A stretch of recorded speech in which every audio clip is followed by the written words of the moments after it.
Bueno, pues el otro día nos quedamos con cómo resolver dos circunferencias que no se tocan. Cómo resolver el eje radical de dos circunferencias que no se tocan. Si hacemos un pequeño repaso, si tenemos dos circunferencias secantes, podemos entender que la primera propiedad nos dice que el eje radical va a pasar por los dos puntos de corte de las dos circunferencias, primera propiedad, y la segunda es que va a ser perpendicular el eje radical a la recta que une los dos centros. Así pues, para resolver el problema de del eje radical con las dos circunferencias, no podemos contar con una de las propiedades, con la primera, ya que no se cortan.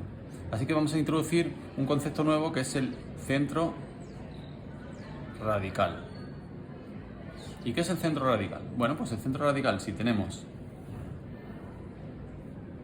tres circunferencias, el centro radical es el punto que contiene la misma potencia a las tres circunferencias.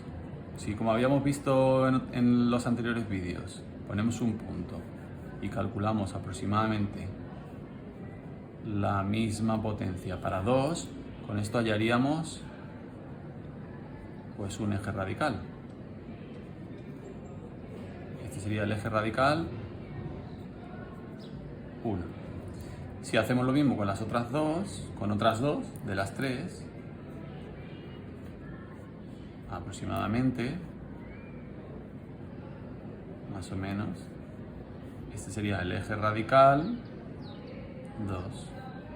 Y el eje radical el eje radical 2 se cortaría con el eje radical 1 en un punto. Si nosotros hacemos lo mismo en las otras dos, veríamos que encontramos un tercer eje radical que pasará por el mismo punto que cortaban el eje radical 1 y el eje radical 2. A este punto le llamaremos centro radical y será el punto desde donde cualquiera de las circunferencias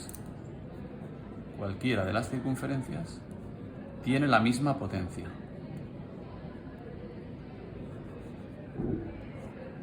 Incluso si nosotros trazáramos una circunferencia con radio, un segmento potencia, nos iba a dar directamente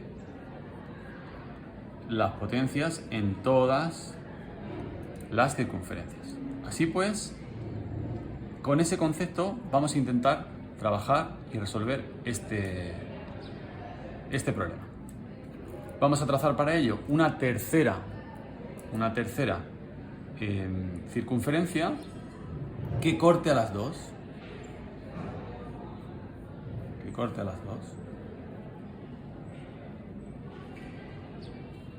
Y como hemos visto aquí, tan solo con dos ejes encontramos un punto, ya que el corte de dos rectas es un punto. Así pues, si averiguamos los dos ejes de C1 con C3, o sea, de la circunferencia auxiliar con una de las circunferencias y de la otra circunferencia y la circunferencia auxiliar, encontraremos el centro radical. Y teniendo el centro radical, ya será muy fácil trazar el otro eje radical de las dos circunferencias iniciales. ¿Por qué?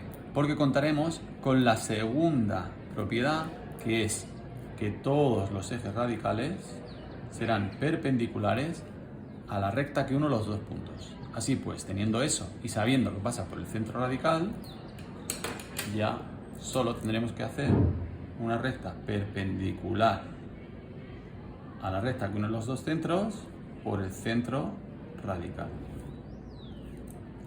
Y así se resolvería. Conceptos nuevos. Centro radical, que nos lo pueden pedir también de tres circunferencias, o cómo resolvemos un eje radical de dos circunferencias que no son secantes, que son exteriores.